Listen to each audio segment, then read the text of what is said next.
Jamaican track and field icon Usain Bolt pumped US 6.5 million into the investment firm Stocks and Securities Ltd (SSL) between 2012 and 2017, but almost as soon as the money was deposited, it was moved without his knowledge.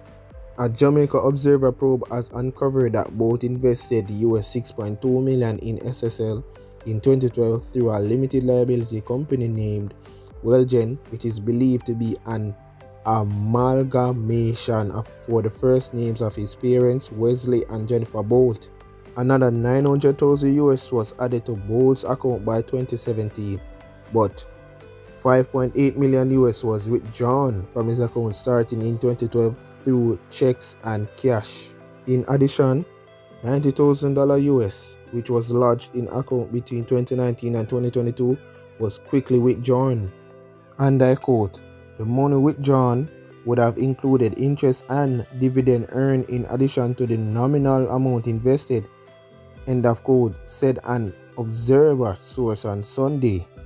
The source provided the Observer with the portfolio holdings and liabilities statement bearing SSL logos allegedly sent to the Bolt team in 2022 September, which showed fixed income of US 3,714.58 million, equities of 7,450.06 million, and cash of 918,000.01 and amounted to 12,047.65 US dollars millions in the company.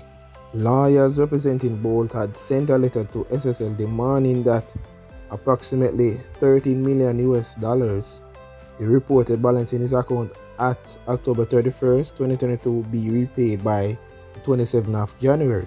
The attorneys also claimed that only 12,000 US remained in the account. When the ultimatum expired last Friday, one of Bolt's attorneys, Linton Gordon, told the Observer that they were in talks with the Financial Services Commission (FSC), which has taken control of SSL, and it would be inappropriate to make any further comments at the time. In the meantime, local investors have been joined by the US Federal Bureau of Investigation (FBI) as the probe continues into what is believed to be the biggest fraud at a registered Jamaican financial institution.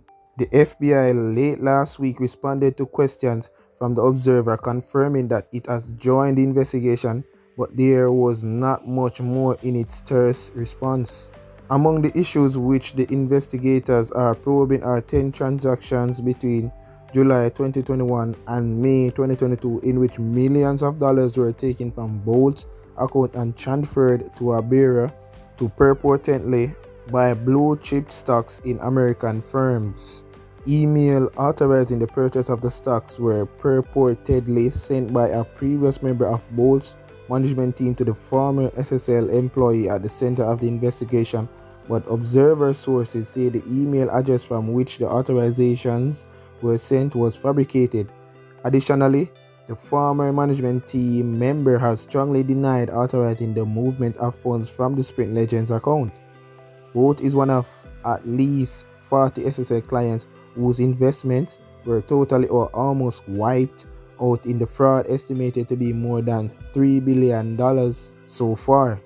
The issue, which has attracted international attention primarily due to the fact that Bolt is a victim, has resulted in the FSC sending a temporary manager into the company for oversight of its operations. Additionally, a raft of reforms for the financial sector were announced last week by Finance Minister Dr. Nigel Clark, who also cashiered the FSC's executive director and replaced him with the temporary manager Kieran Burrell. Clark also replaced 4 members of the FSC board with senior Bank of Jamaica (BOJ) executives, Governor Richard Biles, who is now chairman, Wayne Robinson, Jide Lewis, and George Roper. Additionally, Clark told the country that in addition to the FBI, forensic auditors from overseas will assist local law enforcement agencies with probing the fraud. Late last Wednesday, Clark disclosed that the FSC was successful in obtaining a court order blocking the directors of SSL from winding up the company and liquidating assets. According to Clark, the members of SSL had applied to the company's Office of Jamaica for a members' voluntary winding up of the firm on January 16, 2023. The court order bars the trustee and directors of SSL from disposing of or dealing with assets and liabilities in SSL's name, withdrawing, transferring, or otherwise dissipating any funds from accounts in its name, whether held, winding up, or dissolving the company, or reorganizing the company or its operations, whether in document form or organization of its members, assets, and liabilities.